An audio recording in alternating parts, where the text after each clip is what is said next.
The coffee cup was still warm when Maria called. I should have known something was wrong the moment I saw her name on my phone. In 10 years she had never called me. Not once. She left notes on the counter about groceries. She sent texts about which day she would come. She wrote reminders on the calendar in the kitchen about the plumber or the lawn service. But she had never called. My son had just walked through the airport doors with his duffel bag over one shoulder, and his boarding pass in his hand. I was still sitting in the departures lane with my blinker on. The car behind me was waiting. I could see the driver in my rearview mirror looking impatient. I answered.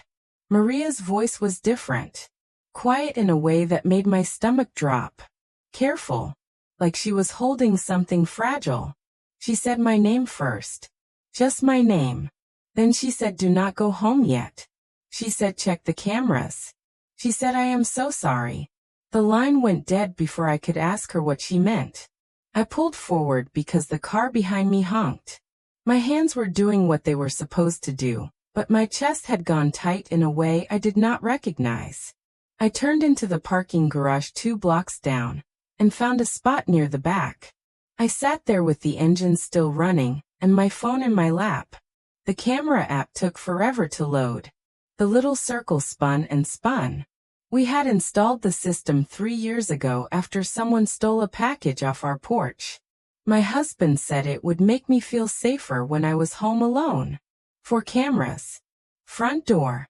Driveway. Kitchen. Living room. I barely looked at them anymore. My husband checked them sometimes when he got alerts about the mail carrier or deliveries. I opened the living room feed first. I do not know why. Maybe because that is where we spent most of our time. Where we watched television at night. Where we had coffee on Sunday mornings. My husband was on the couch. The blue shirt. The one I had ironed for him that morning.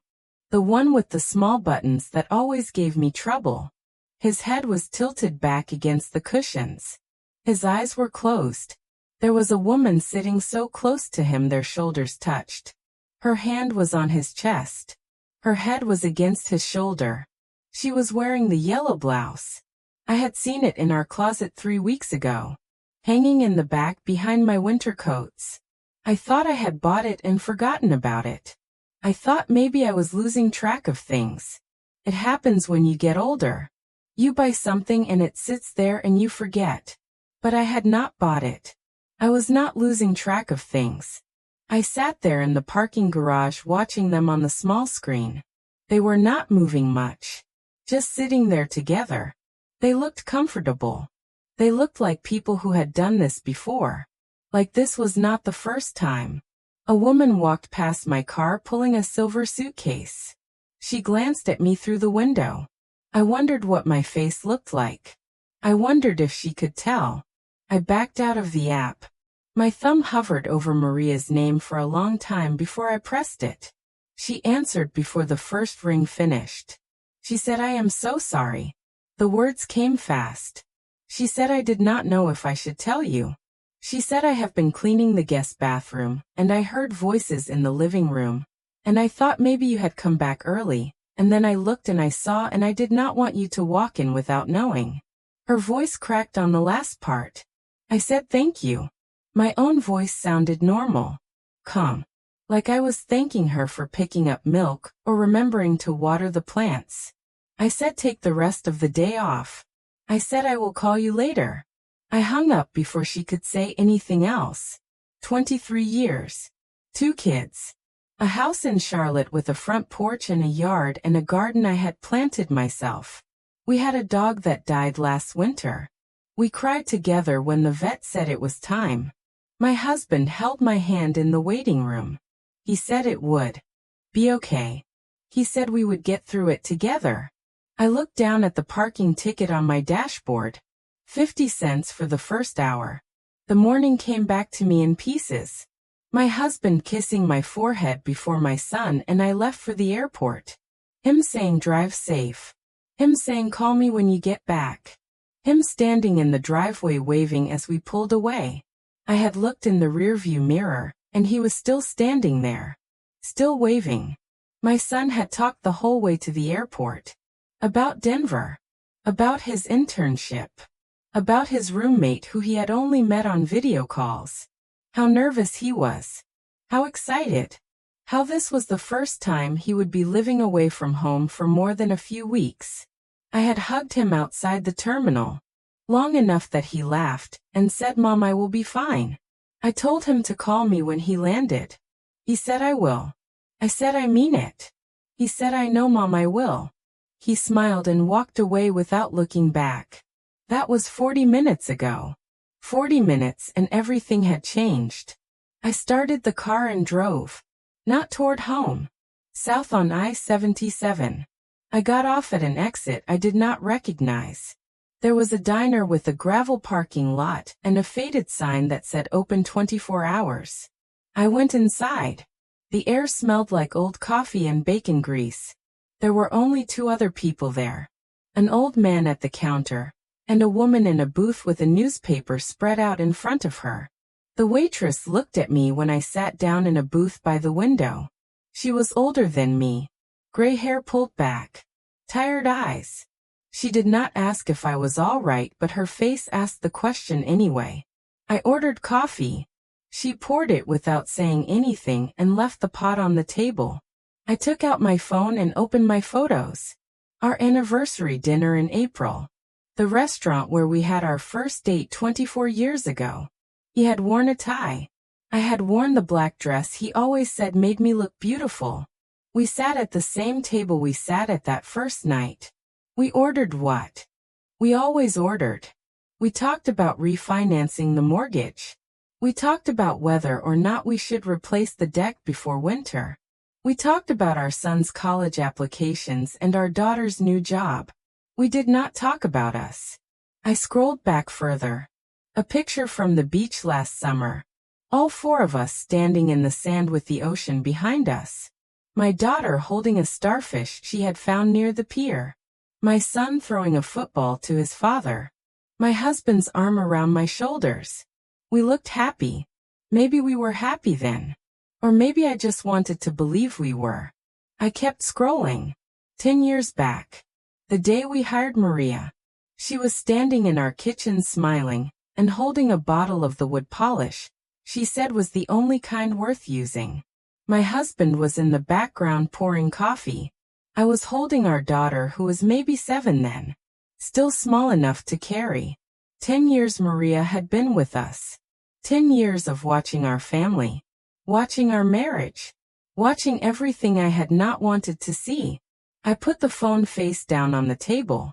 The coffee tasted like metal, but I drank it anyway. 2 months ago I found a receipt in his jacket pocket. I was checking the pockets before taking it to the dry cleaner. A restaurant downtown. A place I had never been to. When I asked him about it he said work lunch. He said it so fast. Like he had been ready for the question. He looked at the television when he said it. Not at me. I believed him. Or I told myself I believed him. I could not remember anymore which one it was. Working late. That started maybe 6 months ago. The new project, he said. Big client. Important deadlines. He would come home after 9 and go straight to his office to finish emails. He would eat dinner standing at the counter. He would say he was too tired to talk. He would watch television with his phone in his lap, and his thumb moving across the screen. I asked him once if everything was okay. He said yes. He said why? I said you just seem distant. He said I am just stressed about work. He said you know how it is. I said I know. But I did not know. I just did not want to push. I did not want to be the wife who asked too many questions. The wife who made things difficult. How long had I been doing that? How long had I been making excuses? The waitress came back and topped off my coffee even though I had barely touched it. She still did not say anything. Just filled the cup and walked away. I sat there for a long time. Long enough that the man at the counter paid and left. Long enough that the woman with the newspaper folded it up and walked out. Finally I paid and went back to my car. I sat there in the gravel parking lot with my hands on the steering wheel. I called my daughter. She answered on the third ring. I could hear voices in the background. Her office. She said, "Hey Mom, what is up?" I said, "Can you meet me?" She said, "When?" I said, "Now." Silence on the other end. Then she said, "Is everything okay?" I said, "I just need to see you." She said, "Where are you?" I said, "I am near your apartment. Can you meet me at the park?" She said, "I will leave right now." I drove to the park and sat on a bench near the pond. There were ducks floating near the edge of the water. A man in a gray jacket was throwing pieces of bread to them. The sun was too bright.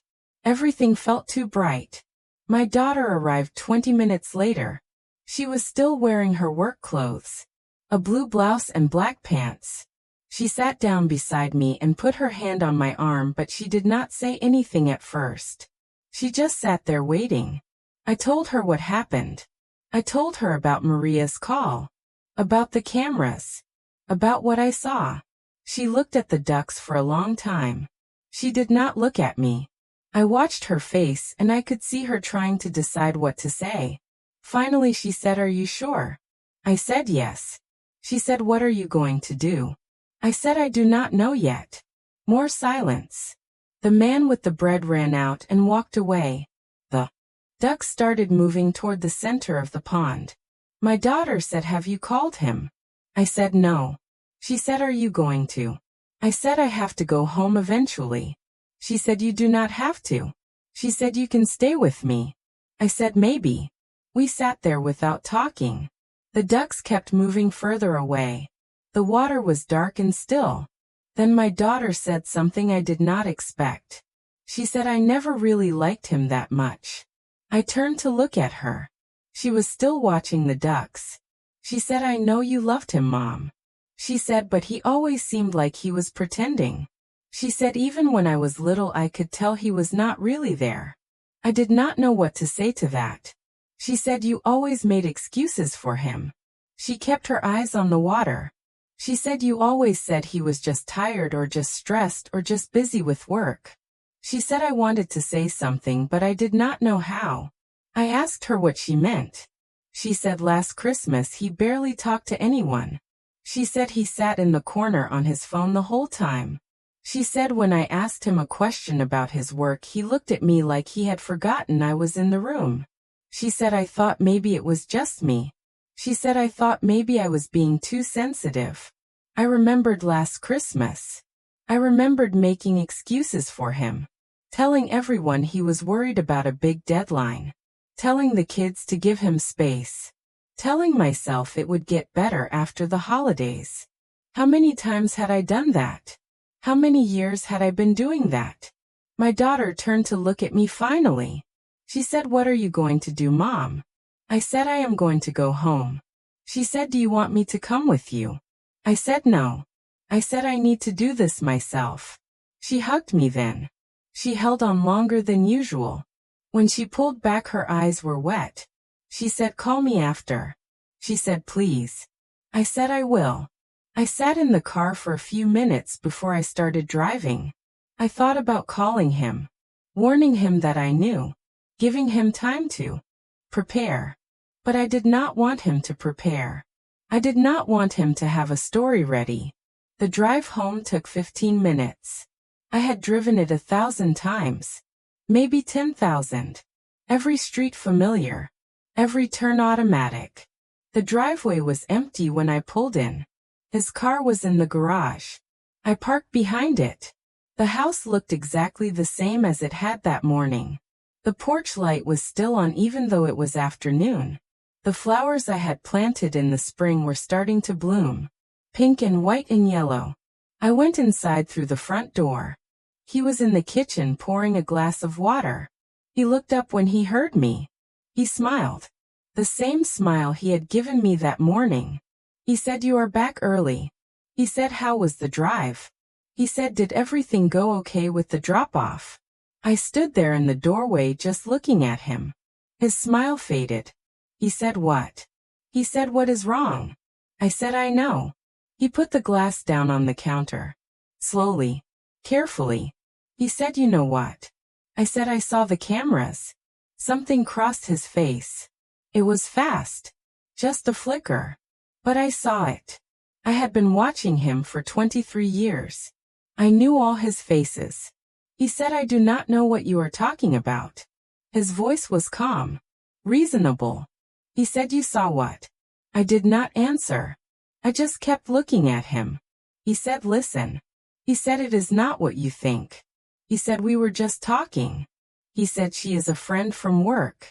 She was upset about something and she came over, and we were just talking. He said, you are overreacting. That word. Overreacting. How many times had he used that word over the years? How many times had I let him use it? How many times had I apologized for feeling what I felt? I said, do not. He stopped talking. I said, I have spent 23 years believing you. My voice was steady. I wanted it to shake, but it would not.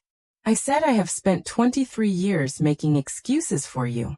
I said, telling myself that things would get better. I said, pretending I did not see what was right in front of me. I said, I am done. He did not say anything for a long moment. Then he said, we need to talk about this. He said, you do not understand. He said, if you would just let me explain. I said, no. He said, what do you mean no? I said, I want you to leave.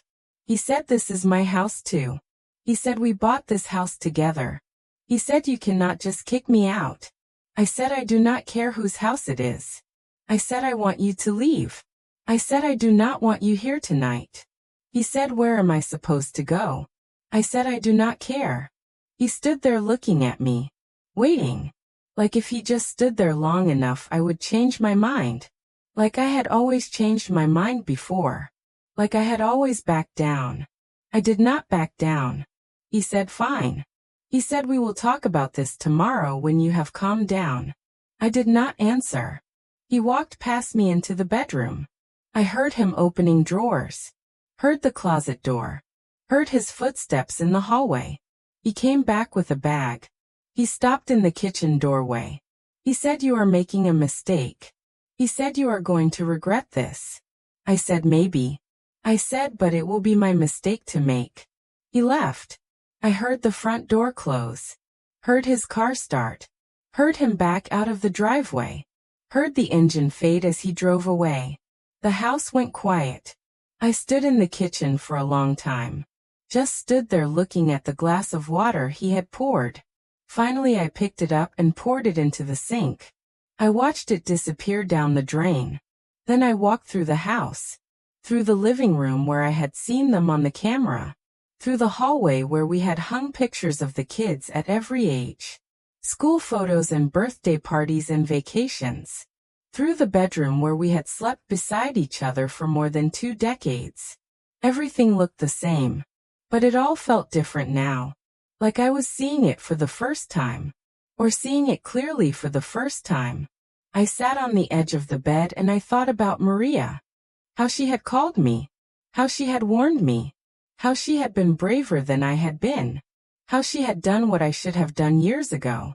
Seen what needed to be seen. Said what needed to be said. I picked up my phone and called her. She answered immediately. She said, are you all right? I said, I am.